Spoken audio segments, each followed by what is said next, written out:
Assalamualaikum warahmatullahi wabarakatuh. Innal hamdalillah nahmaduhu wa nasta'inuhu wa nastaghfiruh wa na'udzu billahi min sururi anfusina wa min sayyiati a'malina.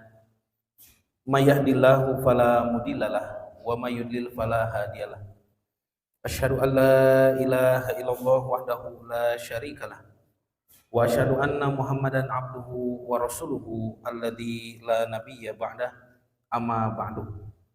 Para hadirin ikhwatul iman yang dirahmati Allah, puji dan syukur kehadirat Allah yang Maha Ghafur, kita bisa dipertemukan kembali dalam keadaan sehat walafiat, sehat yang mudah digunakan untuk ibadah di Masjid Permata Iman yang kita cintai ini. Mudah-mudahan apa yang kita laksanakan menjadi salah satu di antara bentuk rasa syukur kita kepada Allah, terutama atas akal pikiran yang diberikan kita gunakan untuk mengkaji ilmu Allah.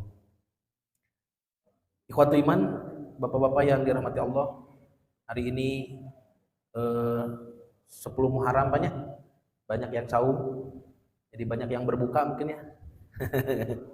Bapak ibu-ibu kita aya tuh punya tos masak sebenarnya banyak bararuka sawiaslah tayeu. Saya mohon izin menyampaikan materi yang menjadi amanah pada kesempatan kali ini adalah penciptaan langit dan bumi dan kekeliruan hari Sabat.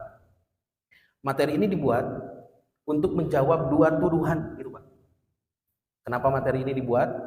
Untuk menjawab dua tuduhan. Yang pertama, tuduhan kepada Al-Quran.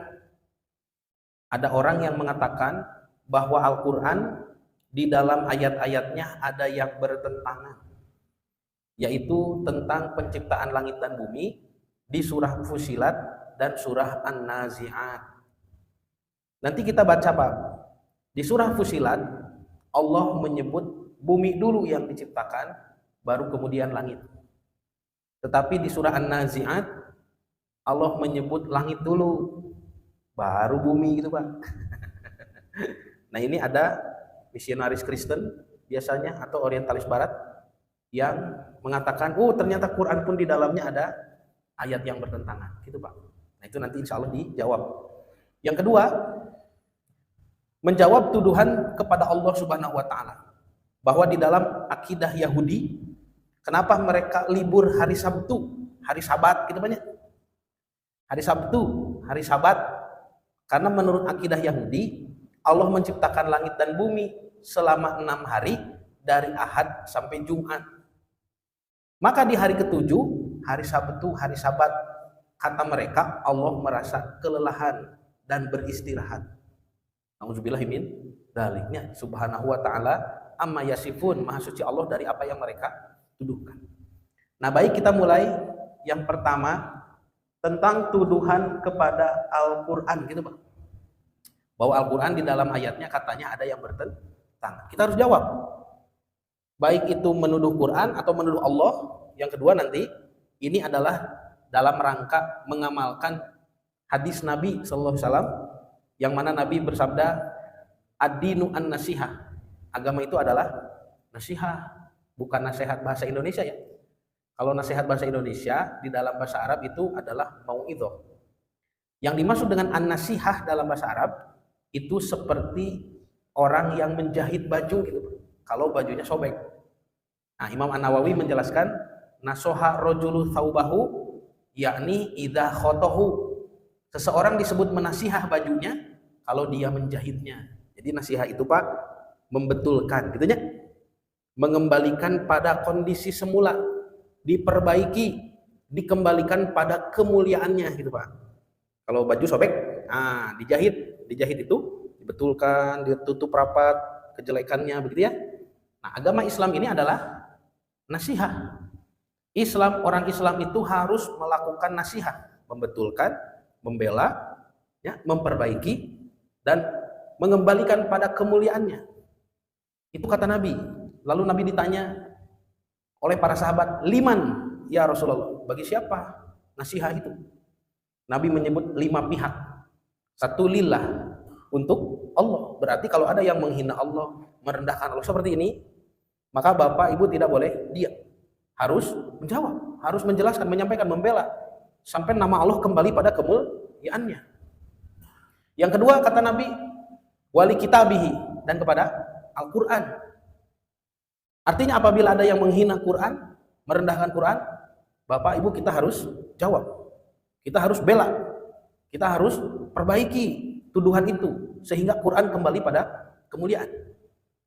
Nah, ini untuk kami para santri, para pelajar, para mahasiswa, kalau kita rajin mengumpulkan tuduhan-tuduhan Quran, ternyata Pak banyak sekali. Itu bisa ratusan. Ini hanya salah satunya saja. Quran itu dituduh yang menjiplak Bible, dituduh tulisan Nabi SAW, dituduh ahistoris, tidak tepat sejarah, ya, dituduh ada ayat yang bertentangan ini, dituduh melecehkan perempuan, dituduh macam-macam, ya. Nah, itu kalau kita jawab satu persatu, mungkin bisa jadi buku berjilid-jilid itu, Pak. Asal bisa menjawabnya, menjawab dengan kaidah ilmu yang benar. Nah, ini salah satu upaya kami di pesantren Ibnu Hajar dalam membela Al-Quran dan membela Allah gitu, Pak. Jadi Nabi menyebut pembelaan itu untuk Allah, Quran, wali rasulihi, dan untuk Rasulullah, ya. Jadi kalau ada yang menghina Rasul, menyelewengkan ajarannya, kita harus perbaiki. Kemudian wali aimatil muslimin, untuk pemimpin dan ulama. Nah, gitu banyak untuk pemimpin dan ulama umat Islam. Yang kelima, wali amatihim, untuk umat Islam secara keseluruhan. Itulah pihak yang harus dibela gitu, Pak. Makanya Nabi menyebut ad-dinu an-nasihah. Nah, materi ini dibuat dengan semangat itu. Semangat untuk melaksanakan amanah dari Nabi. Nah, kita temukan nih dua kasus tentang penciptaan langit dan bumi. Ternyata ada tuduhan kepada Quran, katanya ayatnya bertentangan tentang penciptaan langit dan bumi. Dan ada tuduhan kepada Allah, katanya Allah setelah menciptakan langit dan bumi merasa kelelahan. Nah, kita mulai dari yang pertama dulu, Bapak Ibu. Dalam Al-Quran disebutkan penciptaan langit dan bumi itu selama 6 hari. Contoh disebutkan di surah Al-A'raf ayat 54. A'udzubillahi minasyaitonirrajim. Inna rabbakumullahu alladzi khalaqas samawati wal ard fi sittati ayyamin. Sesungguhnya Allah Tuhan kalian itu dialah zat yang menciptakan langit dan bumi dalam 6 hari. Sitata fi sittati ayyamin. Ayam itu bentuk jamak banyak untuk kata yaum, 6 hari begitu. Ayat seperti ini kita bisa temukan, Pak, di surah lain. Contoh surah Yunus ayat 3, Hud ayat 7, Al-Furqan 59, Qaf 38, As-Sajdah ayat 4, dan Al-Hadid ayat 4 juga. Semuanya berisi sama tentang penciptaan langit dan bumi sebanyak atau selama 6 hari. Nah, kita lihat nih, Pak, ya. Hari yang dimaksud yaum di sini, apa yang dimaksud dengan yaum? Nah, sederhananya hari di sini bukan hari Senin, Selasa, Rabu, Kamis. Yaum itu adalah, kalau Syekh Fadlur Rahman Ansari rahimahullah itu menyebut yaum adalah cosmic time, waktu kosmos. Lo kabayang teh wadah beas kosmos namanya. Yang dimaksud waktu kosmos itu waktu yang ada di langit pertama ini, di alam jagat raya kita. Makanya yaum itu tergantung planet mana yang digunakan, bintang mana yang digunakan. Contoh kalau bintangnya matahari, planetnya bumi, maka satu yaum 24 jam. Tapi beda atau sama dengan planet Mars misalkan, dengan Jupiter. Tentu akan berbeda. Berbeda, satu harinya tidak akan 24 jam. Nah, itu yaum gitu, Pak. Ya. Sedangkan penciptaan langit dan bumi waktu itu sebanyak 6 hari, kan buminya juga belum ada. Berarti bukan satu hari 24 jam. Artinya hari yang Allah gunakan untuk menciptakan langit dan bumi dengan satuan waktu yang ada waktu itu, ya. Waktu yang mungkin lebih lama lagi. Makanya disebutkan oleh Imam Ar-Raghib Al-Asfahani, seorang ulama besar ahli bahasa Quran. Beliau menyebutkan al-yaum, yaum itu fi lugatil Arabi, dalam bahasa Arab, yubaru bihi an waqti tulu'i syamsi ila gurubiha, bisa menunjukkan waktu dari matahari terbit sampai terbenamnya. Wa qad yubaru bihi an middatin minaz zaman. Middata kanat, bisa juga menyebut rentang waktu dari waktu tertentu. Nah, ya. Imam Ibnu Katsir menjelaskan yaum itu bisa satu hari 24 jam, matahari terbit sampai terbenam, terbit lagi. Juga yang kedua, misalkan pendapat kedua nih, pendapat Imam Al-Qurtubi, kata Ibnu Katsir, satu yaum itu bisa berarti 1000 tahun gitu, Pak. Ya. Karena Allah menyebut di dalam surah As-Sajdah dan surah Al-Hajj, Allah punya dimensi waktu yang sehari di sana 1000 tahun di bumi. Jadi penciptaan langit 6 hari itu bukan Ahad, Senin, Selasa, Rabu, Kamis, Jumat. Ya. Nah itu saja tentang rincian yaum. Nah mari kita lihat, kita baca Pak, apa yang disebutkan bertentangan itu. Yang disebutkan bertentangan, satu ini, surah Fussilat ayat 9 sampai 12. Allah Subhanahu wa taala berfirman, "Qul a'innakum latakfuruna billadzi khalaqal arda fi yaumain." Di sini 6 harinya dirinci lagi, Pak. 6 hari itu apa saja? Katakanlah, patutkah kamu berlaku kufur kepada Allah yang menciptakan bumi? Bumi helanya menciptakan bumi, khalaqal ard, bumi helanya. Fi yaumain, pada 2 hari. Oh, berarti dari 6 hari itu 2 harinya dipakai menciptakan bumi. Wa taj'aluna lahu andadan dzalika rabbul alamin, dan kamu menjadikan baginya sekutu padahal dia adalah Rabbul alamin, pengurus semesta alam. Ini Fussilat ayat 9. Ayat 10-nya, wa ja'ala fiha rawasiya, lalu Allah menciptakan bumi itu, dijadikan di dalamnya gunung-gunungnya, min fauqiha, yang kokoh di atasnya, wa baraka fiha, lalu bumi itu diberkahi, wa qaddara fiha aqwataha, dan diberikan padanya kadar-kadar makanan bagi penghuninya, fi arbaati ayamin, sampai di sini menjadi 4 hari gitu Pak. Jadi 2 hari menciptakan, 2 hari ini menyempurnakan, jadi 4 hari. Sawa'an lisailin, jawaban bagi orang-orang yang bertanya. 11. Tsumastawa ila samai, setelah bumi selesai, maka Allah menuju ke atas langit. Wahia dukhonun, dan langit itu masih berupa dukhon, asap. Tapi sanes asap yang muncul dari api ya. Dukhon di sini asap langit, asap angkasa luar, yang oleh para astronomi, para ahli astronot, para ilmuwan disebut dengan istilah nebula gitu banyak. Faqala laha, maka Allah berfirman kepada langit, walil ardi, dan kepada bumi. Jadi langit dan bumi ketika baru jadi Pak, pernah menerima perintah ya, i'tiya tau'an au karhan. Datanglah kalian berdua, mau taat ataupun terpaksa. Qalata, keduanya menjawab, langit dan bumi menjawab Pak. Ataina ta'iin, kami datang dengan taat, dengan suka hati. Tuh, berarti langit bumi bisa ngomong Pak ya? Bisa bicara. Kan semua makhluk yang ada di jagat raya ini bertasbih memuji Allah. Memuji Allah. Tusabbihu lahu sabbus samawati wal ard. Semuanya bertasbih kepada Allah. Walakin la tafqahuna tasbihahum, kalian tidak akan paham tasbih mereka. Gitu ya. Ada burung cuit cuit cuit cuit. Sedang apa itu? Sedang bertasbih. Cuma kita tidak paham. Langit dan bumi saja bertasbih. Nah, tasbihnya seperti apa? Walau alam, kata para astronot yang sudah pernah ke stasiun luar angkasa gitu Pak. Konon katanya bumi itu memang bunyi. Nanti Bapak silahkan searching di YouTube-nya, ada tuh suara bumi, suara planet bumi gitu Pak. Ternyata ada suaranya. Ya. Seperti trompet begitu. Oh, gitu ya. Ya nggak paham ya, cuma bunyi begitu. Nah, kalau diterjemahkan ke dalam bahasa manusia, Nabi Muhammad SAW orang Arab, Allah terjemahkan dalam bahasa Arab. Itu artinya ataina to'iin gitu Pak. Kami datang dengan ketaatan. Sudah ayat 12-nya? Faqadahunna sab'a samawatin fi yaumaini. Maka Allah menyempurnakan langit, 7 petala langit fi yaumaini, pada 2 hari yang lain. Oh, berarti 6 hari itu 2 hari menciptakan bumi, 2 hari mengisi bumi tadi ya, dengan segala macam rezeki, segala macam isinya. 2 hari menciptakan langit. Jadi di Fussilat disebut bumi dulu baru langit. Wa auha fi kulli sama'in amroha, dan Allah tetapkan pada setiap langit urusannya. Jadi tiap langit urusannya beda-beda.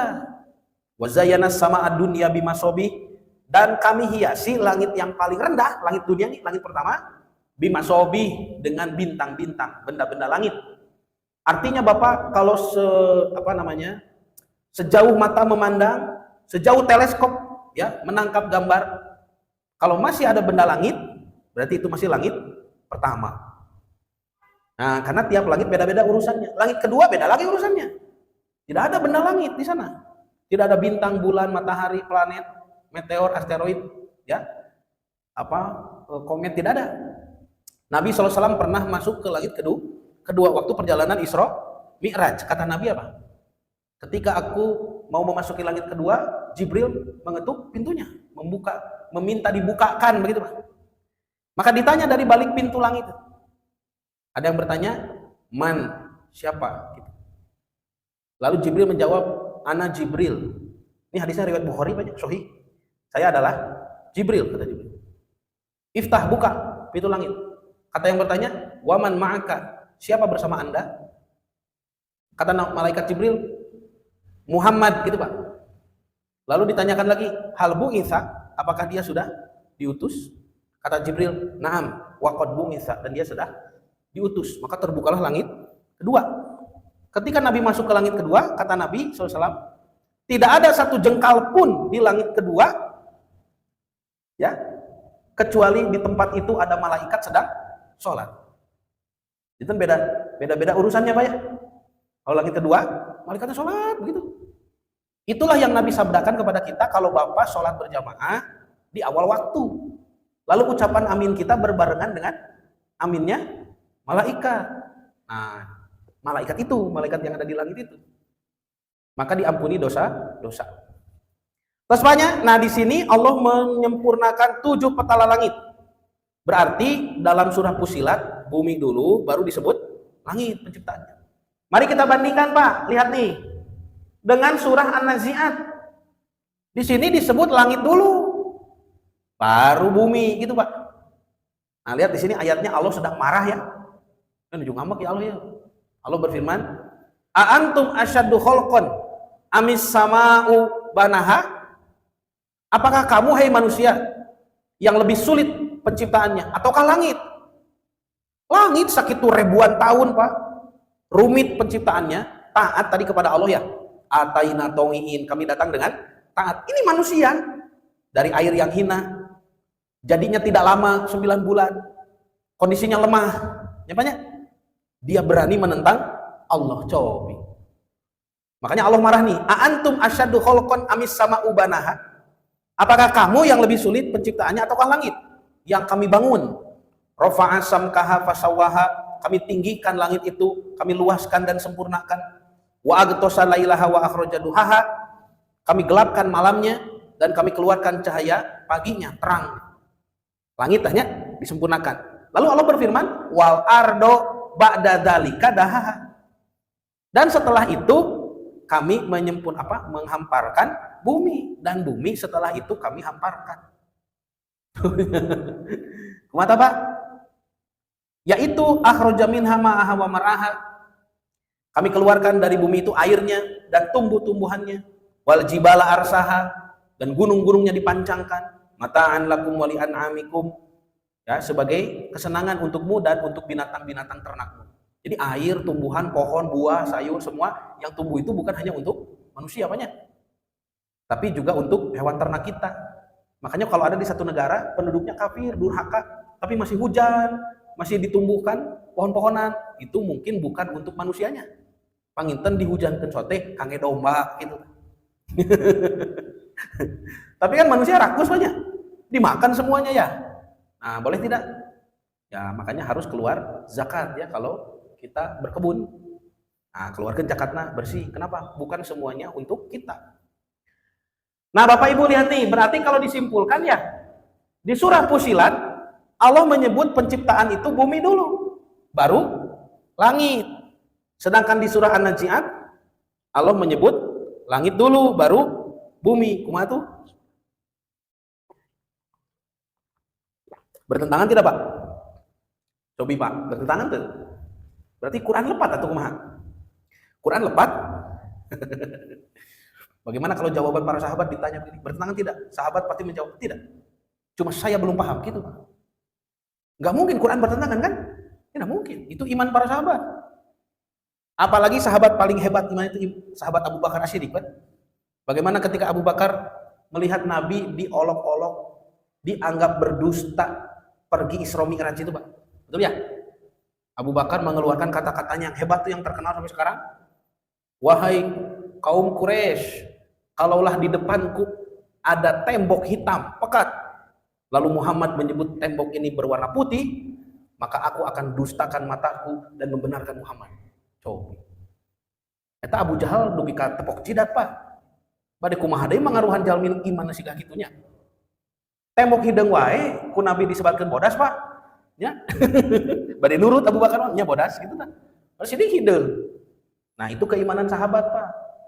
Jadi kalau kita disebut begini, alah siannya kumaha ya bertentangan. Iman orang mah kitu tah. Ya. Nah, iman sahabat mah pasti mengatakan tidak bertentangan. Tapi kita harus cari jawabannya nih. Saya belum paham. Nah, Bapak dan Ibu yang dirahmati Allah, untuk menjawab pertanyaan ini, tinggal Pak. Surah Fussilat dengan An-Nazi'at ini menggunakan berbagai macam kosakata untuk menyebut penciptaan bumi dan langit itu. Kata para ulama, perhatikan kata kerja yang digunakan gitu Pak. Contohnya, tadi di surat Fussilat 9 ya. Penciptaan bumi, Allah menggunakan kata kerja apa? Kholaqo. Nah, gitu Pak. Kholaqo itu artinya menciptakan. Jadi, ketika bumi pertama kali diciptakan, kalimatnya kholaqol ard, menciptakan bumi gitu Pak. Coba. Sedangkan penciptaan langit, nah tadi di surah An-Nazi'at, a'antum asyadu kholqon amis sama ubanaha. Apakah kamu yang lebih sulit penciptaannya ataukah langit? Sama, ini cuma pakai kholqon. Nah ya, ataukah langit yang kami bangun ciptaannya yang mana? Berarti sama, ini tadi kholaqol ardo, ini kholaqo sama. Menciptakan bumi dan ada menciptakan langit. Tapi lihat Bapak Ibu, setelah disebut penciptaan langit, Allah menyebut lagi bumi yang tadi di An-Nazi'at urutannya kan langit dulu ya. Lalu bumi. Di sini bumi tidak disebut kholaqo, Pak. Tapi disebutnya wal ardo ba'da dzalika dahaha. Dan bumi setelah penciptaan langit, daha disempurnakan gitu, Pak. Bukan diciptakan. Tentunya apa disempurnakan itu? Akhraja minha ma'aha wa mar'aha, dikeluarkan airnya dan tumbuh-tumbuhannya, diisi begitu. Nah, maka kata para ulama ahli tafsir, berarti ada 3 proses gitu Pak. 1 kholaqol ardo, begitu ya, di surah Fussilat. 2 kholaqos samawat, nah menciptakan langit. 3 dahal ardo, menyempurnakan bumi gitu. Nah, 3 proses ini seperti Bapak Ibu membangun rumah. Dimulai dari bumi dulu, dari pondasi. Naik bata, langsung menuju penciptaan langit, atap gitu Pak. Sudah atap jadi, kembali ke dalam rumah, mengisinya dengan perabot kan gitu. Begitu juga penciptaan langit dan bumi. Bumi diciptakan 2 hari, belum selesai. Lalu langit diciptakan 2 hari, langsung selesai, 7 lapis langit. Dari situ bumi disempurnakan, diisi sebanyak 2 hari. Nah, maka di dalam surah An-Nazi'at itu disebut kata dahar. Nah, lihat nih. Kata Imam Ibnu Katsir, ada dulu sahabat yang bertanya kepada Ibnu Abbas tentang ayat ini. Nah, ada sahabat yang bertanya kepada Ibnu Abbas, ini kok ada yang seolah bertentangan katanya di surah An-Nazi'at dan surah Fussilat. Maka jawaban Ibnu Abbas, kata Ibnu Abbas nih Pak, ini lebih jelas lagi ya. Kholaqol ardo fi yaumaini, diciptakannya bumi selama 2 hari. Belum selesai. Summa kholaqos samai, kemudian diciptakanlah langit. Summa stawa ila samai, kemudian Allah beristiwa di atas langit. Fasawahunna fi yaumaini akharin, maka langit disempurnakan pada 2 hari yang lain, gitu Pak. Summa dahal ardo, kata Ibnu Abbas, setelah itu baru disempurnakanlah bumi. Wadahyuha, dan yang dimaksud dengan menyempurnakan bumi itu yaitu firman Allah, an akhraja minhal ma'a wal mar'a, dikeluarkan air dan tumbuhannya. Itu menyempurnakan, bukan menciptakan. Wa khalaqal jibala wal jumada, diciptakan gunung dan benda matinya, wal akama, lereng jurangnya, wa ma bainahuma, seluruh isinya, fi yaumaini akharin, pada 2 hari yang lain lagi. Tuh, jadi genap 6 hari. Fadzalika qauluhu, karena itulah makna firman Allah, dahaha, ya, itu menyempurnakan bumi. Nah, ini jawaban dari Ibnu Abbas. Tuh, Pak. Nah, maka lihat Pak, Bu, jadi 3 proses tadi, menciptakan bumi, ya, tinggalnya menciptakan langit, yang ketiga mengisi bumi. Begitu ya prosesnya ya. Maka surah Fussilat menjelaskan dari awal ke tengah. Ini surah Fussilat. Nah, jadi Fussilat menyebut bumi dulu baru langit. Sedangkan surah An-Nazi'at menjelaskan dari tengah ke akhir. Makanya disebut langit dulu, baru menyempurnakan bumi. Jadi sebetulnya tidak bertentangan. Justru kalau 2 surah ini dibaca, kedua-duanya akan saling menjelaskan. karena prosesnya menjadi terlihat utuh gitu Pak. Oh, Allah itu menciptakan bumi dulu 2000 tahun 2 masa belum selesai itu. Belum layak huni. Kemudian Allah menciptakan langit, 7 petala langit itu sampai selesai. Dan yang terakhir Allah daha menyempurnakan mengisi bumi dengan kadar-kadar rezekinya tadi. Itu pun selama 2 hari. Genaplah 6 hari ini. Karena surah Fussilat itu menyebut dari bumi dulu ke langit, banyak dari awal ke tengah, sedangkan An-Nazi'at dari tengah ke akhir, maka urutannya pasti jadi seperti berbeda. Karena An-Nazi'at menyebut langit dulu, baru bumi. Maka orang yang mengkritik Quran tadi, mereka mengkritik tanpa memperhatikan kata kerja yang digunakan. Itulah akibat fatal kalau membaca Quran mengandalkan terjemahan gitu. Karena kalau pakai terjemahan bahasa Inggris, terjemahan bahasa Indonesia, mau kholako menciptakan, mau daha, semuanya menciptakan, menghamparkan, menciptakan gitu Pak. Jadi seolah-olah bertentangan, begitu ya? Padahal tidak bertentangan.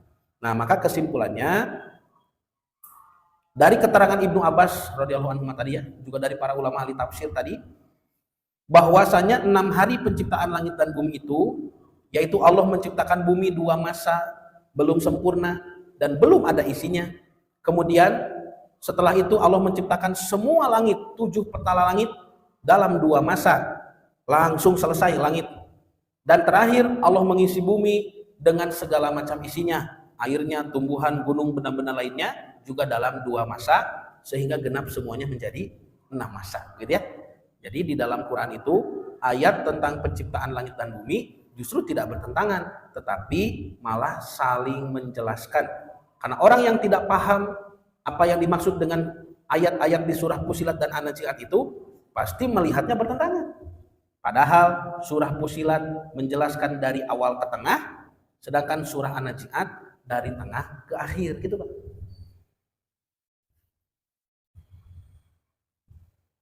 Nah, bagaimana ada juga yang menuduh nih bumi datar. Cenah dina Quran ayat katanya bumi itu datar. Tanya ayat mana?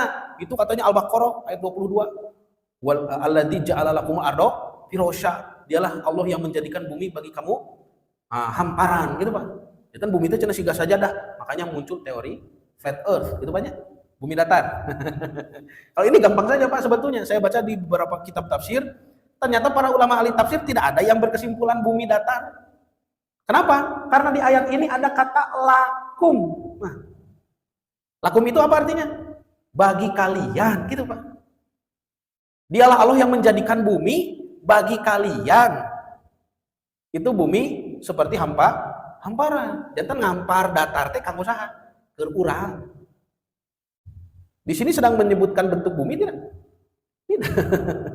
Bumi yang bulat saja nih terlihat oleh manusia bagi kita, bagi kalian seperti terhampar gitu ya mah ayat teh. Untung aya lakum tamanya. Mun teu aya lakum bahaya nih. Alladzi ja'alal ardo firasya. Eta mah bahaya eta mah. Dialah Allah yang menciptakan bumi terhampar. Bahaya eta mah. Tapi Allah menyebut kata lakum di sini. Dialah Allah yang menjadikan bumi lakum bagimu, bagi kalian firasyan, hamparan gitu. Contoh misalkan sireum Pak, maju dina drumnya. Saur sireum mah drum teh lempeng gitu Bu. Padahal sakitu buleutna da sireum maju di dinya gitu banyak. Cek sireum mah lempeng gitu teh. Nah, jadi saking kecilnya bentuk manusia, bumi yang bulat saja terasa hamparan gitu maksud ayat ieu. Sedangkan bentuk bumi di ayat yang mana? Di ayat lain ada. Contoh ya, ayat yang menyebut bumi itu bulat banyak, Pak. Salah satunya ayat yang berbunyi tulijul laila fin nahar wa tulijun nahara fil lail. Allah membelitkan malam kepada siang dan membelitkan siang kepada malam. Tuliju itu kata kerja walija yulaju. Orang Arab tahu itu kata kerja untuk memakai sorban gitu Pak. Itu walija yulaju kita melitkeun sorban imamah. Makanya sorban itu kalau pakai yuliju ya, walija yulaju itu membelit di sesuatu yang bulat gitu Pak. Jadi ketika Allah berfirman belitkeun tah, Allah ngabelitkeun siang dan malam teh sigah ngabelitkeun sorban dina mastaka gitu. Makanya peradaban Islam sudah paham dari dulu bahwa bumi ini bulat, jauh sebelum ada satelit gitu, kamera. Contoh ya, di Andalusia, Islam di Spanyol, Bapak Ibu pernah dengar Andalusia ya, Islam di Spanyol? Ah, emut we, Andalusia gitu Pak. Eta Andalusia teh. Bisa hilap gitu ta. Andalusia teh Andalusia gitu Pak. Eta Andalusia. Andalusia gitu Pak. Pilih hilapnya Islam di Spanyol teh naon Pak? Andalusia tak gitu Andalusia. Dulu di Andalusia, para ulama Islam sudah menciptakan miniatur bumi, Pak, globe terus aya. Ya. Peta dunia sudah punya untuk kepentingan ibadah haji, gitu Pak. Nah, sudah ya Bapak Ibu. Tabu sabar itu di sana. Sabar menit deui Pak Haji. Atus Isa dan Ina ngari atus aja. Aca tangke orang teraskeun karena kekeliruan hari Sabat, apa awaslah ayatnya. Nah, ini saya kutip dari kitab Taurat Yahudi, ya, kitab Keluaran atau Sefer Shemot. Nah, dibaca dari sebelah kanan, ini pakai bahasa Ibrani. Silakan Bapak Ibu dibaca sama-sama. Nah, ta'udzubillah tong banyak. Ta'udzubillah tong ya. A'udzubillah gitu. Ya, ini disebutkan katanya Ki Seset Yamim. Sanes kekeset Pak, Ki Seset Yamim. Sebanyak 6 hari lamanya Asah Adonai, tulisannya Yehuwah di sini, YHWH, Yehuwah. Nah, itu adalah nama Allah menurut Yahudi, tapi tidak boleh disebut di dalam sholat gitu Pak.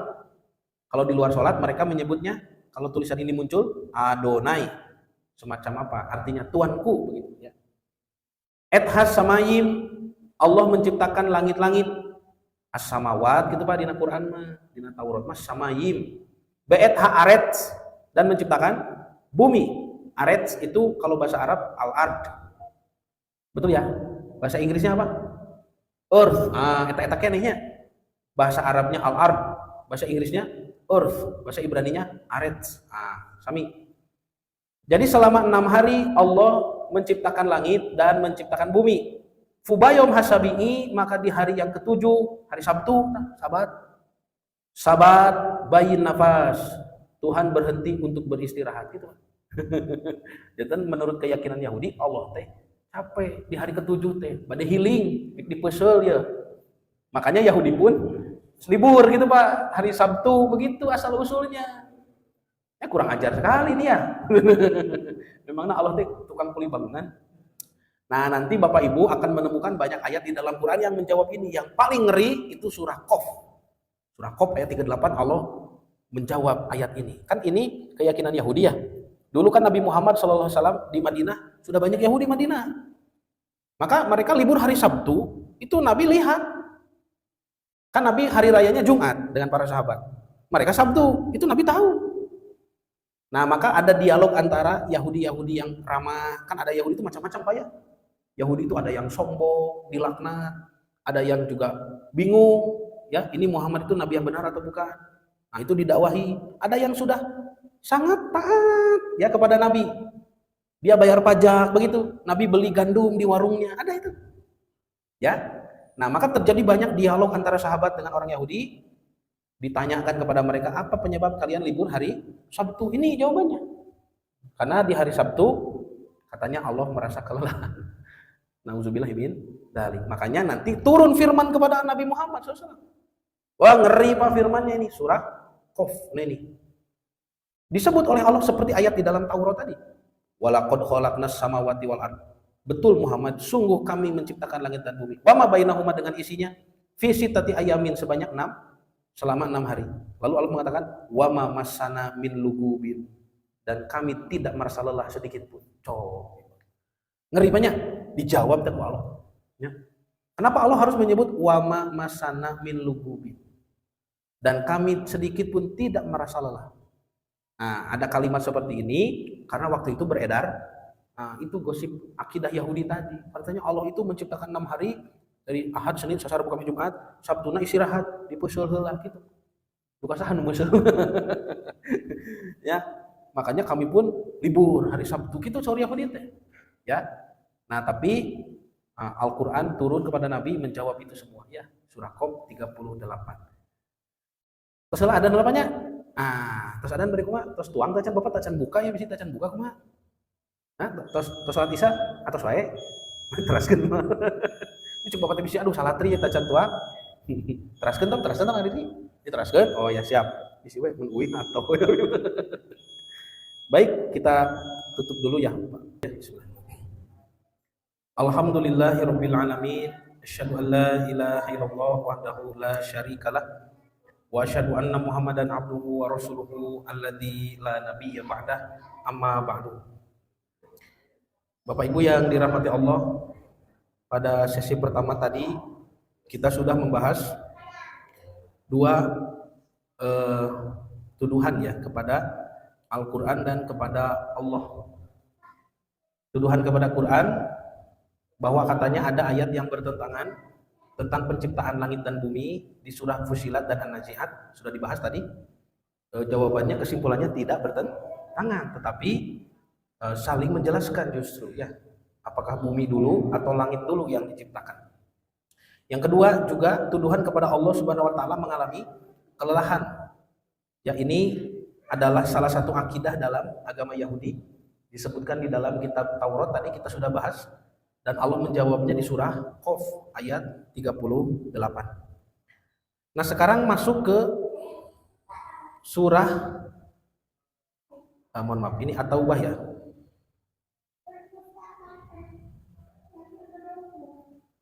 Ayat 36. Nah, setelah langit dan bumi diciptakan itu, Bapak Ibu, Allah berfirman kepada Nabi SAW bahwa perhitungan peredaran ya benda-benda langit menciptakan perhitungan 1 tahun itu 12 bulan begitu. Ya. Nah, ini adalah ayat yang mahal karena dulu ya, contoh misalkan kalender Romawi kuno banyak itu belum 12 bulan. Awalnya kalender Romawi kuno itu hanya 10 bulan. Tanpa ada Januari dan Februari. Bulan pertama dihitung dari bulan Maret gitu, Pak. Namanya bulan Martius dulu. Ya, dulu itu Martius, Aprilianus, Maius. Ini leres Pak, Maius, dewi kecantikan ya. Kalau Martius itu dewa perang begitu. Dewa api, perang. Makanya planet yang berwarna merah itu disebut Mars gitu banyak. Martius. Nah, kemudian ada Aprilianus, dewi kesuburan ya, Maius ya. Junius, itu semuanya nama dewa dewi. Dari situ dihitung dengan angka Quantra atau Quintrilis bulan kelima yang nantinya jadi bulan Juli. Kemudian ada Sextilis 6 bulan ke-6 yang nantinya jadi Agustus itu ya, oleh Kaisar Julius dan Kaisar Agustinus itu, Pak. Kemudian baru angka lagi Septem 7, Okta 8, makanya gurita disebut octopus dalam bahasa ya Inggris karena kakinya 8. Lalu ada Nova, ayasim kuring banyak. 9 dan Desem ya, itu 10. Sudah saja begitu. Nanti ketika masuk Januarius dan Februarius, maka bergeserlah semua ya. Septa atau Septem yang artinya 7 jadi bulan 9. Ya. Okta atau Oktober itu bulan artinya 8 jadi bulan 10. Nah, sudah ngaco saja begitu. Itu kalender Romawi itu masih saja dipakai ini ya. Ada kalender acak adut itu. Ya, jumlah harinya 31, 30, 31, 30 kan begitu ya. Karena kalender solar dirumuskan berdasarkan peredaran matahari kan begitu ya. Tapi ini kenapa Januari 31, Februari kok 3? Harusnya 30, tapi ini 28 gitu ya. Nanti Juli 31, Agustus kenapa? 31 lagi. Betul ya? Harusnya kan kalau Juli 31 kan kieu ngetangna bukan banyak. Ngetangna kieu nya. Bukan ngetangna kieu tah. Ah, tidak salah tulang Bapak ini. Sudah 31 Juli, kok Agustus 31 lagi nih. Harusnya Agustus itu 30. Nah, nanti Bapak silahkan cek sendiri ya. Di buku-buku tentang sejarah Romawi kuno. Itu yang meminta Agustus jadi 31 adalah Kaisar Agustinus sendiri. Pokoknya saya tidak mau bulan yang dibuat dengan nama saya ini Agustus, jumlah harinya lebih sedikit dari bulan Julius Caesar, gitu Pak. Kan bulan Juli ya, yang asalnya tadi Quintrilis jadi bulan Juli. Nah, maka menteri-menteri Romawi kuno itu mengambil 1 hari dari bulan Februari. 1 hari, makanya Februari harusnya 30 jadi 29. Itu di zaman Kaisar Numa Pompilus, gitu banyak nama kaisar. Nah, nanti di kemudian hari Ada juga penyempurnaannya perhitungan kebijakan perhitungan kabisat. Harus dikurangi lagi 1 hari. Yang dikurangi siapa lagi, Pak? Februari lagi begitu, Pak. Ya, pokoknya itu sejarahnya panjang. Yang pasti informasi tentang 12 bulan itu adalah informasi yang mahal. Terus Pak, tinggalnya Allah berfirman, a'udzubillahi minasyaitonirrajim, inna iddatash syuhur indallahi 12 syahran. Sesungguhnya jumlah bulan di sisi Allah adalah 12 bulan. Nah, 12 bulan yang dimaksud tentu saja nanti Bapak Ibu akan menemukan banyak arti-arti dari bulan ini, Pak, tergantung daerah mana yang digunakan, karena kalender ini digunakan di wilayah yang sangat luas lah gitunya. Ini tidak bisa dirinci banyak karena terlalu panjang nanti. Jadi 12 bulan itu adalah Muharram, Safar, Rabiul Awal sampai Zulhijjah.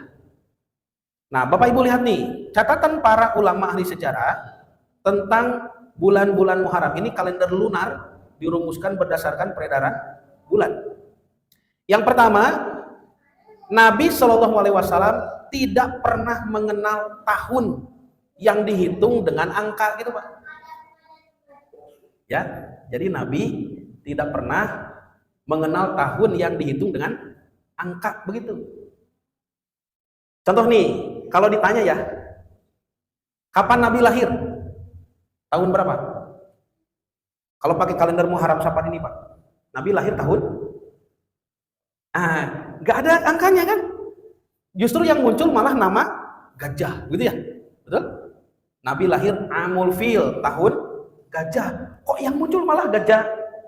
Nah, kata para ulama ahli tarikh, ahli sejarah, kenapa dulu di zaman Nabi tidak digunakan angka, malah muncul gajah, gitu Pak? Dulu tahun itu tidak disebut dengan angka, tetapi dengan kejadian yang fenomenal di tahun tersebut. Kayak di kita misalkan tahun 98, itu tahun apa, Pak?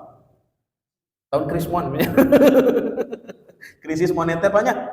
Kalau tahun 2019, nah tahun Covid gitu, Pak. 2020 PPKM gitu ya. Tahun PPKM. 2021 tahun PSBB. Banyak. Tahun 2022 new normal. Gitu ya. 2023 naon? Piala Dunia ditunda. Tahun 2024 Persib juara. Gitu, Pak. 2025 ini back to back juaranya, begitu ya. Bobotoh Maung Bandung gitu ta. Nah, seperti itulah tahun di zaman Nabi disebutkan. Contoh Nabi lahir Amul Fil, tahun gajah. Kenapa disebut gajah? Ada kejadian waktu itu datang tentara gajah ke Mekah mau menghancurkan Ka'bah, oleh Allah dibinasakan. Kejadian ini viral, gitu Pak, mun aya nama, viral. Maka sebutan tahun gajah jadi patokan. Sebelum nanti ada lagi kejadian fenomenal yang lain gitu, Pak. Contoh ya, Nabi lahir tahun gajah. Abu Bakar kan lebih muda dari Nabi 2 tahunnya. Abu Bakar itu kalau ditanya mata wulita, kapan Anda lahir? Abu Bakar menjawab, wulitus sanatani ba'dal fil. Saya lahir 2 tahun setelah gajah. Jadi terus si gajah ini jadi patokan. Sampai nanti ada lagi fenomena yang lain gitu, Pak. Jadi patokan baru gitu. Nah, contoh misalkan yang menjadi patokan baru menggantikan istilah tahun gajah adalah diutusnya Nabi SAW sebagai Rasul. Kejadian Gua Hiro gitu, Pak. Disebutlah itu tahun diutus. Amul Bi'sah gitu. Maka sejak saat itu penyebutan tahun patokannya kejadian Gua Hiro. Contoh nih, tahun berapa Nabi bersedih? Ada kan tahun kesedihan ya? Amul Huzni gitu, Pak.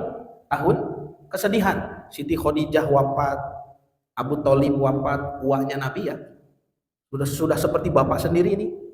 Nabi meminta perlindungan ke kota Taif, dilempari begitu ya. Nah, itu Nabi sedih, disebutlah Amul Huzni. Disebut tahun kesedihan, tahun berapa? Tahun ke-6. Dari mana? Bukan dari gajah. Betul ya? Kalau tahun 6 dari gajah, nabinya masih 6 tahun. Tahun kesedihan itu disebut tahun ke-6 dari bi'sah, dari pengutusan. Nah, begitu ya. Nanti ada lagi istilah Amul Idni, tahun diizinkan. Ini adalah tahun hijrah ke kota Madinah. Di kota Madinah, tahun pertama tidak terjadi apa-apa. Nabi membangun masjid, memuakhotkan para sahabat, dipersaudarakan antara Muhajir dan Ansor. Baru tahun kedua disebutlah Amul Amri, tahun perintah. Karena tahun kedua turun berbagai macam perintah. Yang pertama, perintah pindah kiblat. Turun surah Al-Baqarah 144. Qad nara taqalluba wajhika fis sama falanuwalliyannaka qiblatan tardoha fawali wajhaka syatrul masjidil haram. Muhammad, pindah kiblat ke sana, Masjidil Haram. Yang kedua, turun Al-Baqarah 183, perintah saum Ramadan. Itu baru di Madinah, tahun kedua. Kutiba alaikumu siyam. Yang ketiga, perintah perang Badar. Oh, itu masih di bulan Ramadan, Pak, perintah perang Badar. Ya, perintah melawan. Lawan sekarang. Dulu kalau di Mekah nggak bisa melawan, hijrah ke Ethiopia-nya, ke Habasyah. Di Madinah sekarang lawan. Maka para sahabat perang Badar di bulan Ramadan. Jadi sahabat yang berperang Badar itu, Pak, dalam kondisi saum. Tuh, itu hebatnya sahabat ya. Sedang saum, mereka berperang. Beda dengan kita.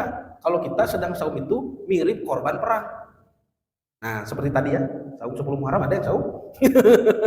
Pasti nangkuban gitu banyak. Korban perang di mana ya? Nah, setelah itu muncul perintah zakat fitri. Muncul anjuran bertakzum kepada hari raya Idul Fitri. Lalu perintah Syawal. Semuanya tahun kedua. Perintah saum Syawal, perintah saum Arafah, kemudian perintah Idul Adha, kurban. Lalu ada perintah cambuk, turun surah An-Nur ayat kedua. Az-zaniatu waz-zani fajlidu mi'ata jaldah. Orang yang berzina cambuk 100 kali cambukan, gitu Pak. Itu semuanya di tahun kedua. Maka disebut tahun kedua di Madinah itu Amul Amri, tahun perintah, gitu. Terusnya, nah, pertanyaannya kapan tahun di kalender Hijriah ini Muharram Safar dihitung menjadi tahun pakai angka begitu, Pak? Artinya kapan dibuat kalender Islam? Mana kalender Islam? Saya cari gimana? Almanak. Ya. Satu, pernah hampir dibuat di zaman Abu Bakar As-Siddiq. Jadi Nabi SAW sudah wafat, kembali ke hariban Allah ya, SAW. Maka Abu Bakar naik jadi khalifah. Abu Bakar tidak lama Pak jadi khalifahnya, cuma 2 tahun saja. 2 tahun itu pun sibuk melanjutkan apa yang Nabi belum selesaikan. Contoh ya, Nabi sudah bentuk pasukan perang, tapi belum berangkat. Nabinya wafat. Ini pasukan perang bingung itu kumaha cios teh. Mau menyerang Nabi palsu itu, Musailamah Al-Kadzdzab tehnya. Nah, oleh Abu Bakar dibentuk ulang, diberangkatkan gitu Pak. Perang Yamamahnya. Nah, yang jadi pahlawan di situ kan nanti Wahsy tehnya, yang dulunya membunuh Hamzah, sekarang di perang Yamamah, Wahsy yang menombak Musailamah Al-Kadzdzab, Nabi palsu itu. Kata Wahsy setelah membunuh Musailamah, dulu aku membunuh pahlawan Islam, sekarang kubayar dengan membunuh musuh Islam gitu. Nah, itu Wahsy-nya. Nah, kemudian Abu Bakar juga menyusul kampung-kampung yang baru masuk Islam karena nabinya wafat, mereka murtad, ada. Disusul ke Abu Bakar. Ya, suruh masuk Islam lagi. Ada juga yang tidak mau bayar zakat, ditagihan gitu, Pak. Pokoknya 2 tahun sibuk Abu Bakar. Ketika ada usulan dari sahabat Ya'la bin Umayyah yang waktu itu menjabat sebagai gubernur di Yaman, gubernur khalifah Abu Bakar di Yaman itu Ya'la bin Umayyah, untuk membuat kalender Islam. Usulan tersebut baru ditampung oleh sahabat Abu Bakar As-Siddiq, tetapi belum sempat direalisasikan. Abu Bakar keburu wafat radhiyallahu anhu. Jadi 2 tahun saja hanya membereskan apa yang Nabi tinggalkan gitu Pak. Makanya gelarnya Khalifatu Rasulillah. Itu gelar kekhalifahan Abu Bakar. Khalifatu Rasulillah, sang pengikut Rasul. Ya. Nanti Abu Bakar wafat kan naik siapa? Umar bin Khattab. Umar bin Khattab beda lagi gelarnya. Tidak disebut Khalifatu Rasulillah, tapi disebutnya Amirul Mukminin. Ya. Rajanya orang beriman gitu Pak. Pemimpinnya orang beriman. Kenapa? Karena di zaman Umar banyak daerah ditaklukkan. Mesir takluk zaman Umar, dipimpin oleh sahabat Sa'ad bin Abi Waqqas radhiyallahu anhu. Yerusalem, Palestina takluk di zaman Umar. Persia, Iran ya, yang sekarang sedang perang itu takluk juga di zaman kekhalifahan Umar. Nah, di zaman Umar bin Khattab inilah Bapak Ibu dibuat kalender kita gitu. Jadi dari zaman jahiliyah Nabi hanya menggunakan bulan saja dengan tanggalnya, tahunnya disebut lewat tahun kejadian gitu Pak. Tahun gajah, tahun bi'sah, pengutusan, tahun kesedihan, tahun izin, tahun perintah, gitu Pak Bunya. Jadi belum dihitung sebagai angka. Zaman Nabi 23 tahun belum. Zaman Abu Bakar 2 tahun sempat ada ide dari sahabat yang lebih Umayyah, belum sempat direalisasikan. Baru di zaman Umar bin Khattab lah dibuatnya kalender kita, kalender Islam. Apa yang terjadi waktu itu? Dalam kitab para ulama ahli tarikh, ahli sejarah, katanya sahabat Umar bin Khattab itu khalifah, ya, Amirul Mukminin, menerima surat dari sahabat Abu Musa al-Asy'ari. Pernah dengar? Sahabat Abu Musa al-Asy'ari yang waktu itu sedang menjadi gubernur di Basrah, Irak. Kata Abu Musa al-Asy'ari, kami telah banyak menerima surat dari Anda, Amirul Mukminin, dan kami tidak tahu mana yang harus dilaksanakan. Kebayang Pak, gubernurnya belum ada tahun. Ini bulan tanggal ini 10 Syawal atau 8 Syawal, ini 15 Syawal. Ini Syawal di mana gitu ya? Gak ada tahunnya. Kami sudah membaca satu perbuatan bertanggal Sya'ban, namun kami tidak tahu Sya'ban mana yang dimaksud. Apakah Sya'ban sekarang atau Sya'ban mendatang di tahun depan? Gitu. Isi suratnya salah satunya begitu. Nah, surah Abu Musa al-Asy'ari ini dirasa oleh Umar sebagai sindiran halus bahwasanya negara Islam sudah mendesak gitu Pak, statusnya. Butuh kalender gitu. Ini peradabannya sudah kompleks ya, sudah menjadi tatanan kenegaraannya. Nah, maka untuk kebutuhan teknis administratif kenegaraan dibutuhkan kalender gitu Pak. Semata-mata untuk itu. Maka Umar bin Khattab yang waktu itu di Madinah melakukan rapat. Nah, sahabat yang mengikutinya, sahabat-sahabat senior yang masih ada Pak. Ya, ada Utsman bin Affan waktu itu, ada Ali bin Abu Thalib, Thalhah bin Ubaidillah, Zubair bin Awam, ya banyak. Ada Hudzaifah Al-Yamani, ada Abdurrahman bin Auf, semua sahabat-sahabat senior masih ada. Musyawarah, mau apa? Buat kalender. Menetapkan 2 hal. Ini Pak, Bu. Satu, kan mau bikin kalender nih. Kata Umar, mau dihitung dari mana tahun pertama? Pak, ini kita tahun 2025. Itu dihitung sejak kapan? 2025. Januari Februari itu Pak. Sejak kapan Pak? Sejak Nabi Isa. Sejak zaman Nabi Isa al-Masih, makanya disebut kalender Masehi, begitu. Sedangkan ini tahun pertamanya mau dari mana? Nah, masuklah usulan-usulan gitu Pak Haji. Yang pertama, ada yang mengusulkan bagaimana kalau dihitung sejak kelahiran Nabi? Berarti mau dihitung dari tahun gajah. Hah? Gajahnya? Umar bin Khattab tidak menerima ini, tidak mau. Jangan. Nanti kelahiran Nabi dikultuskan, gitu kata Umar. Yang kedua, bagaimana dihitung sejak Nabi diutus menjadi Rasul? Kejadian Gua Hiro. Kata Umar, enggak. Nanti Gua Hiro dikultuskan, gitu. Yang ketiga, bagaimana kalau dihitung sejak Nabi wafat? Kata Umar bin Khattab, saya tidak mau mengingat-ingat peristiwa itu. Kan pas Nabi wafat, Umar bin Khattab ngamuk banyak. Siapa yang berani mengatakan Nabi wafat, saya penggal, gitu Pak. Itu Umarnya bawa pedang. Gak mau ingat. Umar sakit hati, shock begitu Pak. Yang keempat, ini usulan katanya dari Ali bin Abu Thalib. Dalam satu riwayat disebutkan Ali mengusulkan bagaimana jika dihitung dari sejak Nabi hijrah ke Madinah. Bagus ini usulan Ali. Kata Umar, maka dijadikanlah tahun pertama itu sejak Nabi hijrah ke kota Madinah. Karena dihitung sejak Nabi hijrah, maka disebut kalender Hijriyah, gitu Pak. Disebut kalender Hijriyah, ya. Mohon, karena kalau dihitung dari pengutusan misalkan Bi'sah, nanti kalendernya Ba'siyah. Kalender Ba'siyah, ya. Atau ketika lahir Miladiyah, gitu Pak kalendernya, ya. Nah, karena dihitung sejak hijrah, maka disebut kalender Hijriyah. Terus yang kedua, bulan mana yang mau jadi bulan pertama? Coba Pak, Bu, ini yang harus jadi catatan ya. Kalau tahunnya dihitung sejak Nabi hijrah. Tapi kalau bulannya, nah ini, kenapa bulan yang pertama itu bulan Muharram? Apakah Nabi hijrahnya bulan Muharram? Jawabannya, bukan. Bulan Muharram dipilih semata-mata ijtihad inisiatif Umar. Kata Umar, saya berinisiatif Muharram bulan pertama. Kenapa? Umar pernah mendengar dari Rasulullah SAW di bulan Muharram ini Allah Subhanahu Wa Taala banyak menolong para nabinya. Contoh di bulan Muharram Nabi Adam diterima taubat gitu Pak. Ketika keluar dari Taman Eden. Di bulan Muharram lah Nabi Nuh, kapal bahteranya itu dari banjir bandang yang besar itu berlabuh di Bukit Judi, selamat. Di bulan Muharram juga Nabi Ibrahim selamat dari api Namrud. Di bulan Muharram juga Nabi Musa membelah lautan, dikejar Firaun, selamat. Firaunnya tenggelam. Maka Umar bin Khattab berinisiatif, Muharram nih bulan yang pertama. Apakah Muharram itu bulan hijrahnya Nabi? Jawabannya bukan. Dari mana kita tahu? Nah, saya cek dari kitab sejarah Nabi paling kuno nih. Kalau Bapak Ibu mau membaca kitab sejarah Nabi Muhammad, pertama kali ditulis adalah Sirah Ibn Ishaq ini. Ibn Ishaq itu lahirnya lihat 85 Hijriah.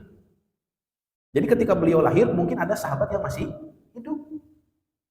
Wafatnya 151 Hijriah. Ya, beliau berhasil menulis biografi Rasulullah yang pertama, yang paling komprehensif, selesai. 1 jilid saja ini kitabnya. Di sebelah kanan, ya, 1 jilid. Ibn Ishaq. Punya tidak Bapak Ibu di rumah? Belilah Pak. Cuma berapa ini? Cuma paling 150.000 Pak. Di bawah 200 lah ini.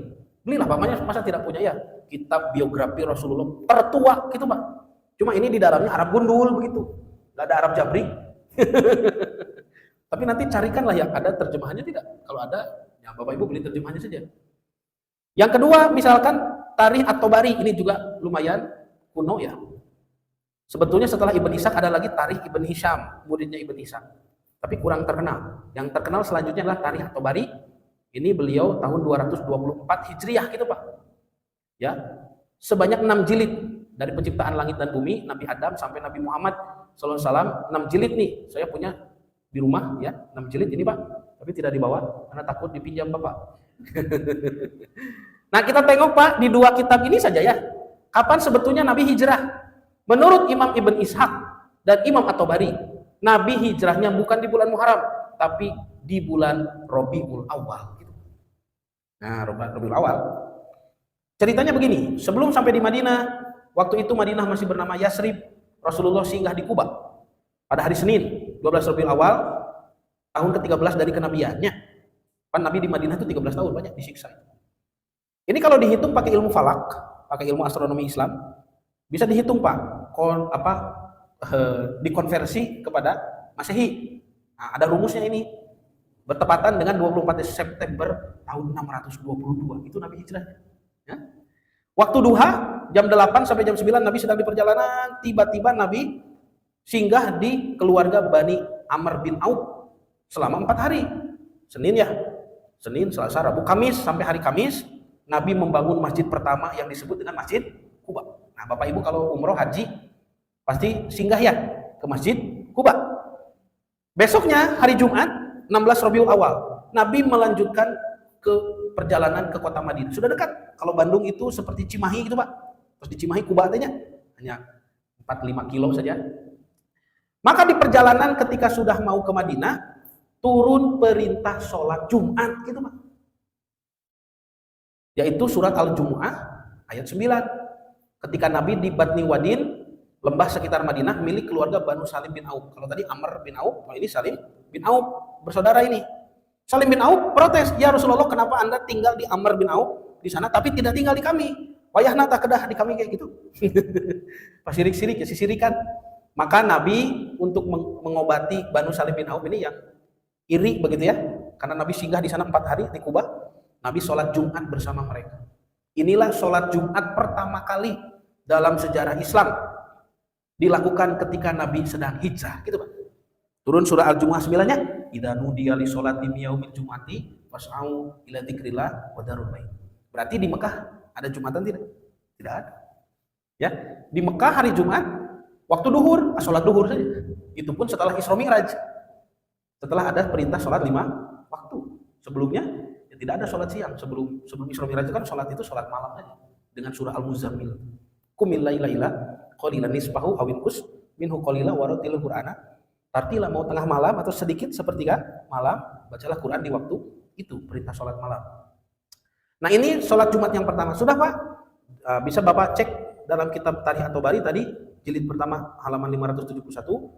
Sirah Ibn Hisham juz 3 halaman 22 dan Tafsir Al-Qurtubi juz ke-18 halaman 98. Tostah keterangan di atas menunjukkan bahwa Nabi SAW menurut Ibn Ishaq itu 16 Rabiul Awal hijrahnya. Menurut Ibn Ishaq Senin 12 Rabiul Awal, menurut Imam At-Tabari 12 Rabiul Awal, semuanya beda-beda tanggalnya tapi bulannya menyebut bulan yang sama yaitu Rabiul Awal.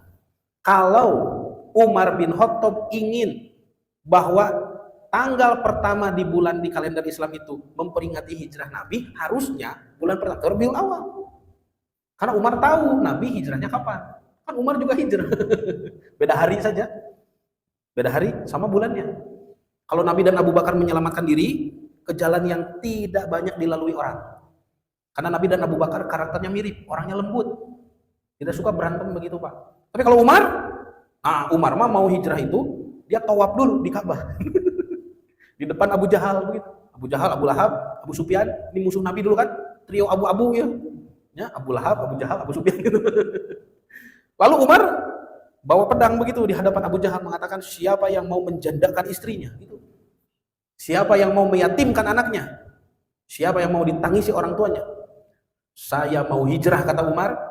Kalau mau menghalangi saya, duel. Gitu diajak duel di dekat Gunung Abi Kubais. Pergi saja Umar. Gak ada yang ikut itu.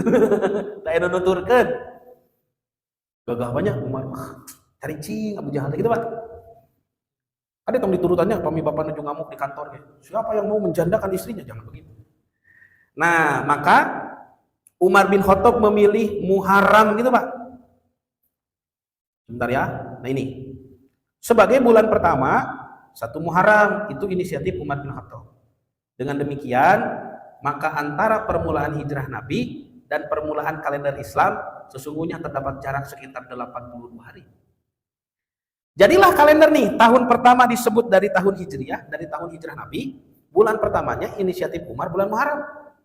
Maka kalau dihitung dari hijrah Nabi hijrah ke Madinah, 10 tahun di Madinah, wafat di tahun ke-11, diganti Abu Bakar 2 tahun, 12, 13, Umar ini musyawarah buat kalender tahun ke-4, 13 tambah 4, 17. Jadi yang pertama diterbitkan, nah kalender Islam dalam sejarah umat Islam, di masa Umar bin Khattab pertama kali terbit itu langsung tahun 17.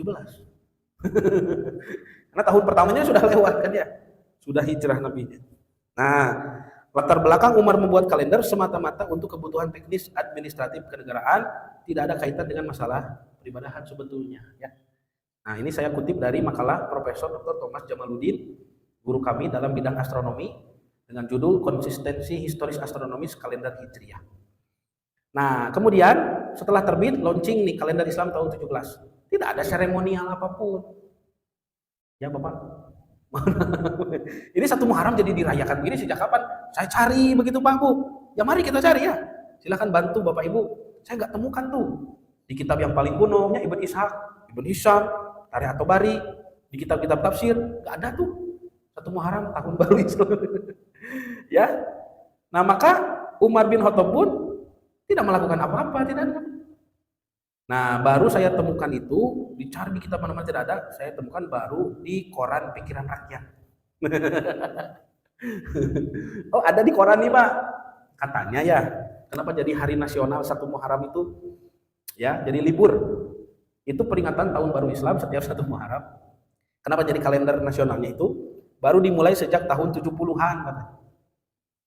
Mungkin kalau seremonial syuronya 1 Muharram sudah lama ya, tapi secara administrasi kalender di Indonesia gitu Pak, ya 1 Muharram jadi tanggal merah hari libur itu baru dari tahun 70-an, berasal dari ide pertemuan cendekiawan Muslim di Amerika Serikat. Waktu itu terjadi fenomena maraknya dakwah, masjid-masjid dipenuhi jamaah, munculnya jilbab di mana-mana hingga kemudian disebut sebagai kebangkitan Islam, itu Islamic Revival. Waktu itu bermusyawarah dari Indonesia juga ada yang pergi, ya. Orangnya juga masih ada. Gak tahu, nanti lihatnya di berita ini, lihat saja. Orangnya ada. Taroskeun tanya. Betul dulu ini begini. Ya. Jadi mereka bermusyawarah umat Islam ingin punya hari raya tahunan selain Idul Fitri dan Idul Adha. Ya, ingin punya hari raya tahun baruan, seremonial tahun baru seperti orang kafir merayakan 1 Januari. Nah, ya koran Pikiran Rakyat. Tapi kalau dari dulu nggak ada nih. Nah, maka kesimpulannya penetapan bulan Muharram oleh Umar bin Khattab sebagai permulaan tahun Hijriah tidak didasarkan atas pengagungan dan peringatan peristiwa hijrah Nabi. Karena kan Nabi hijrahnya di bulan Rabiul Awalnya. Nah, tidak ya. Lebih jauh dari itu, Umar pun tidak pernah mengadakan peringatan apa-apa tahun baru, tidak ada. Baik tiap bulan Muharram apalagi di bulan Rabiul Awal, tidak ada. Kedua, peringatan tahun baru Hijriah pada bulan Muharram dengan alasan memperingati hijrah Nabi ke Madinah, mohon maaf banyak kurang tepat begitu ya. Karena yang disandarkan kepada hijrah adalah tahunnya, bukan bulannya tadi ya. Ketiga, tidak ditemukan satupun keterangan dari umat generasi awal bahwasanya mereka menyelenggarakan berbagai bentuk acara dan upacara menyambut tahun, tidak ada ya. Tahun baru Islam ya ternyata baru dimulai di zaman modern ini, Bapak Ibu, sehingga mungkin ini perkara yang baru begitu. Nah, sebetulnya yang menjadi syariat di bulan Muharram apa? Tentu saja yang harus diperhatikan ini adalah saum, tasu'a, asyura yang menjadi cita-cita Nabi SAW. Makanya termasuk sunnah hamiyah, sunnah cita-cita Nabi begitu ya. Karena sunnah itu ada qauliyah, ucapan Nabi ya, ada fi'liyah, begitu perbuatan Nabi, ada takririyah, persetujuan Nabi. Nah, ada juga ini hamiyah, cita-cita. Contohnya apa? Cita-cita Nabi yang lain. Apa Pak? Tarbiyah. Oh ya, tarbiyah. Ada yang ini Pak yang terkenal itu Nabi bersabda, laula an asyqa ala ummati la amartuhu bisiwakin ala kulli wudu'in, gitu, ma'a kulli wudu'in. Kalaulah tidak memberatkan kepada umatku, aku ingin memerintahkan mereka bersiwak, sikat gigi setiap wudu. Tadinya mau dijadikan rukun wudu. Jadi wudu itu cuci tangan, pas kumpul-kumpul langsung siwak begitu tadinya. Tapi Nabi takut memberatkan, makanya tidak jadi gitu Pak. Ya. Tapi Nabi berharap sekali mulut kita bersih ya ketika sholat. Dan ternyata kebersihan mulut mempengaruhi pada kebersihan perut sampai bisa ke jantung, ke penyakit yang lain banyak dari mulut Pak. Dan Nabi itu tiap wudu beliau bersiwak, makanya sehat gitunya. Nah itu nanti ngobrol dengan dokter gigi. Teruslah atau satu Pak maghrib uyuhan banyak mencoblak abdi ya. Terus ngebahas penciptaan langit dan bumi, menjawab tuduhan tadinya Quran bertentangan, sudah juga menjawab kekeliruan hari Sabat, hari liburnya orang Yahudi. Sekarang membahas kalender Islam. Terus pada uih sim kuring ripuh, bapak-bapak tunduhnya. Nah, sekian yang bisa disampaikan. Mudah-mudahan apa yang disampaikan menjadi tambahan ilmu yang bermanfaat khususnya bagi saya sendiri dan menjadikan motivasi beribadah kepada Allah lebih tinggi. Kita juga berdoa semoga bagi Bapak Ibu jemaah yang saum, tasu'a, asyura, saum 9 dan 10 Muharram, semoga Allah Subhanahu wa taala menerima amal ibadah kita semua. Amin ya rabbal alamin. Rabbana atina fid dunya hasanah wa fil akhirati hasanah wa qina adzabannar. Aqulu qouli hadza wa astaghfirullah li wa lakum. Wassalamualaikum warahmatullahi wabarakatuh. Waalaikumsalam warahmatullahi wabarakatuh. Alhamdulillah.